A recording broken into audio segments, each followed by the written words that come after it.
السلام علیکم ورحمۃ اللہ وبرکاتہ۔ حقائق ٹی وی کے ناظرین، جن بدبختوں نے آپ صلی اللہ علیہ وسلم کی زندگی مبارکہ میں ہی دعوی نبوت کیا، ان میں سے ایک مسلمہ کذاب بھی تھا۔ اس شخص کے پھیلائے ہوئے فتنے کی سرکوبی کے لیے سینکڑوں مسلمانوں نے اپنی جانوں کا نذرانہ پیش کیا اور اس فتنے کو ختم کر ڈالا۔ ناظرین، جھوٹے نبیوں کے سیریز کے تحت ہم آج آپ کے سامنے ایک اور ویڈیو پیش کر رہے ہیں جو کہ مسلمہ کذاب کے بارے میں ہے۔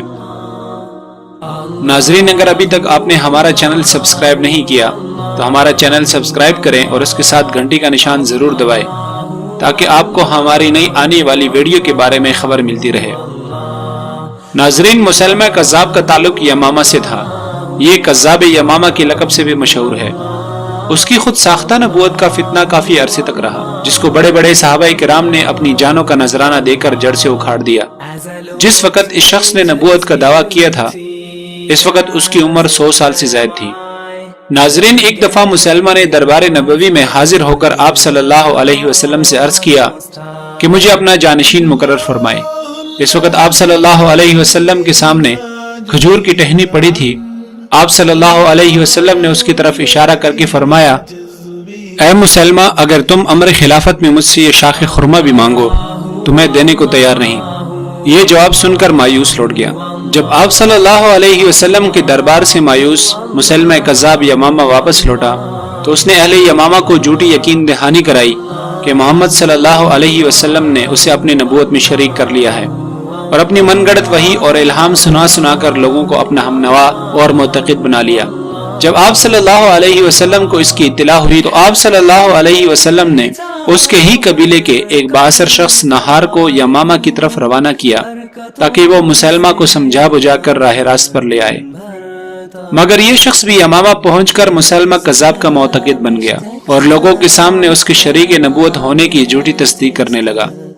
اس کا نتیجہ یہ ہوا کہ مسلمہ کذاب کا حلقہ بڑھنے لگا۔ اپنے ہم نواؤں کی کثرت دیکھ کر مسلمہ کذاب نے بھی اپنے دماغ میں یہ بات پختہ کر لی کہ وہ واقعی حضور نبی کریم صلی اللہ علیہ وسلم کی نبوت میں شریک ہے۔ چنانچہ مسلمہ کذاب نے حضور نبی کریم صلی اللہ علیہ وسلم کی خدمت میں ایک خط لکھا۔ خط کا متن کچھ یوں تھا: مسلمہ رسول اللہ کی طرف سے محمد رسول اللہ کے نام، معلوم ہو کہ میں امر نبوت میں آپ کا شریک کار ہوں۔ عرب کی سرزمین نصف آپ کی ہے اور نصف میری، لیکن قریش کی قوم زیادتی اور ناانصافی کر رہی ہے۔ یہ خط 2 قاصدوں کے ہاتھ جب حضور نبی کریم صلی اللہ علیہ وسلم کی خدمت اقدس میں پہنچایا گیا تو آپ صلی اللہ علیہ وسلم نے ان قاصدوں سے پوچھا، تمہارا مسلمہ کے بارے میں کیا عقیدہ ہے؟ انہوں نے کہا، ہم بھی وہی کہتے ہیں جو ہمارا سچا نبی کہتا ہے۔ اس پر حضرت صلی اللہ علیہ وسلم نے فرمایا، اگر قاصدوں کا قتل جائز ہوتا تو میں تم دونوں کو قتل کرا دیتا۔ خاتم المرسلین سید الانبیاء صلی اللہ علیہ وسلم نے جواب مسلمہ کو لکھا، بسم اللہ الرحمن الرحیم، من جانب محمد رسول اللہ صلی اللہ علیہ وسلم بنام مسلمہ کذاب۔ سلام اس شخص پر جو ہدایت کی پیروی کرے، اس کے بعد معلوم ہو کہ زمین اللہ کی ہے، اپنے بندوں میں سے جس کو چاہتا ہے اس کا مالک بنا دیتا ہے، اور عاقبت کی کامیابی متقیوں کے لیے ہے۔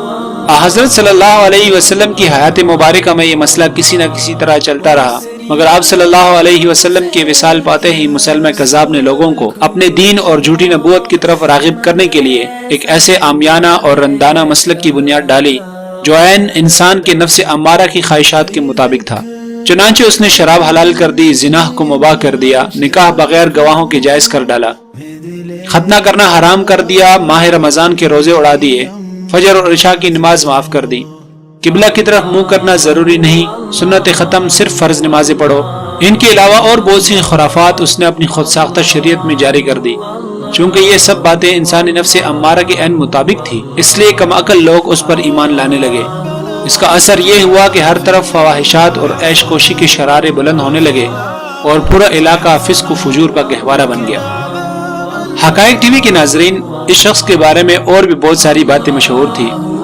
یہ خود کو نبی سمجھتا تھا، اس لیے رسول اللہ صلی اللہ علیہ وسلم کے ہر عمل کی نقل کرنا ضروری سمجھتا تھا۔ کہتے ہیں کہ ایک مرتبہ ایک شخص کے باغات کی شادابی کی دعا کی تو اس کے درخت بالکل سوکھ گئے۔ کنویں کا پانی بڑھانے کے لیے حضور صلی اللہ علیہ وسلم کی طرح مسلمہ نے اپنا آب دہن ڈالا تو کنویں کا پانی اور نیچے چلا گیا اور کنواں سوکھ گیا۔ بچوں کے سر پر برکت کے لیے ہاتھ پھیرا تو بچے گنجے ہو گئے۔ ایک آشوب چشم پر اپنا لعاب دہن لگایا تو وہ بالکل اندھا ہو گیا۔ بکری کے تن پر ہاتھ پھیرا تو اس کا سارا دودھ خشک ہو گیا اور تن سکڑ گئے۔ ناظرین، مسلمہ کذاب کی پذیرائی کو دیکھ کر دوسرے مزید بدباطن لوگوں کو بھی دعویٰ نبوت کی ضرورت ہوئی، جن میں سے ایک طلحہ اسدی بھی تھا۔ حضرت ابوبکر صدیق رضی اللہ تعالیٰ عنہ نے فراست ایمانی سے آغاز خلافت میں ہی ان تمام ہنگاموں کی پوری قوت کا اندازہ لگا لیا تھا۔ چنانچہ منصب خلافت سنبھالتے ہی حضرت ابوبکر صدیق رضی اللہ تعالیٰ عنہ نے خالد بن ولید رضی اللہ تعالیٰ عنہ کا تقرر طلحہ مدعی نبوت کے مقابلے میں کیا، اور ساتھ ہی طلحہ اسدی کی قبیلے سے حضرت عدی بن حاتم کو بھی روانہ فرمایا کہ ان کو سمجھا کر تباہی سے بچائے۔ انہوں نے اپنے قبیلے کو بہت سمجھایا، جس کے نتیجے میں قبیلہ طے اور قبیلہ جدیلہ نے خلیفہ اسلام کی اطاعت قبول کر لی۔ طلحہ حضرت خالد بن ولید رضی اللہ تعالیٰ عنہ کے مقابلے میں شکست کے بعد شام کی طرف بھاگ گیا اور کچھ عرصہ بعد دوبارہ مسلمان ہوا۔ امیر المومنین حضرت ابوبکر رضی اللہ تعالیٰ عنہ نے تمام فتنوں کی سرکوبی کے لیے مجموعی طور پر 11 لشکر ترتیب دیے تھے۔ ان میں سے ایک دستہ حضرت اکرمہ رضی اللہ تعالیٰ عنہ کی قیادت میں مسلمہ کذاب کی سرکوبی کے لیے روانہ فرمایا اور ہدایت کی کہ حضرت شرجیل رضی اللہ تعالیٰ عنہ کی آمد سے پہلے حملہ نہ کرنا، لیکن انہوں نے جوش جہاد میں حملہ کر دیا اور شکست کھائی۔ جب اس شکست کی خبر خلیفہ اول حضرت ابوبکر صدیق رضی اللہ تعالیٰ عنہ کو ملی تو حضرت خالد بن ولید کو انہوں نے مسلمہ کے خلاف معرکہ آراء ہونے کے لیے بھیج دیا، جس میں مہاجرین پر حضرت ابو حذیفہ رضی اللہ تعالیٰ عنہ اور حضرت زید بن خطاب رضی اللہ تعالیٰ عنہ، اور انصار پر حضرت ثابت بن قیس رضی اللہ تعالیٰ عنہ اور حضرت برا بن عازب رضی اللہ تعالیٰ عنہ کو امیر مقرر فرمایا۔ جب حضرت خالد بن ولید رضی اللہ تعالیٰ عنہ یمامہ پہنچے تو مسلمہ کذاب کے لشکر کی تعداد اس وقت 40,000 تک پہنچ چکی تھی، جبکہ مسلمانوں کا لشکر 13,000 نفوس پر مشتمل تھا۔ مسلمہ کذاب نے جب حضرت خالد بن ولید کی آمد کی اطلاع سنی تو آگے بڑھ کر اقربہ نامی مقام پر پڑاؤ ڈالا۔ اسی میدان میں حق و باطل کا مقابلہ ہوا۔ اس جنگ میں بڑے بڑے صحابہ کرام شہید ہوئے، جن میں حضرت ثابت بن قیس، حضرت زید بن خطاب رضی اللہ تعالیٰ عنہ وغیرہ شامل تھے۔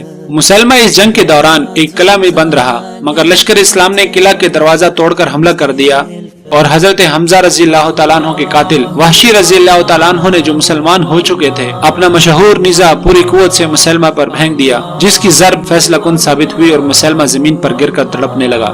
قریب ہی ایک انصاری صحابی کڑے تھے، انہوں نے اس کے گرتے ہی اس پر پوری شدت سے تلوار کا وار کر ڈالا، جس سے مسلمہ کا سر کٹ کر دور جا گرا، اور یوں دوسرا جھوٹا نبی بھی نشان عبرت بن گیا۔ مورخین نے لکھا ہے کہ یہ جنگ یمامہ جھوٹے مدعیان نبوت کے خلاف آخری معرکہ تھا، جس کے بعد دور صدیقی رضی اللہ تعالیٰ عنہ میں کسی اور شخص کو نبوت کا جھوٹا دعویٰ کرنے کی ہمت نہ ہو سکی۔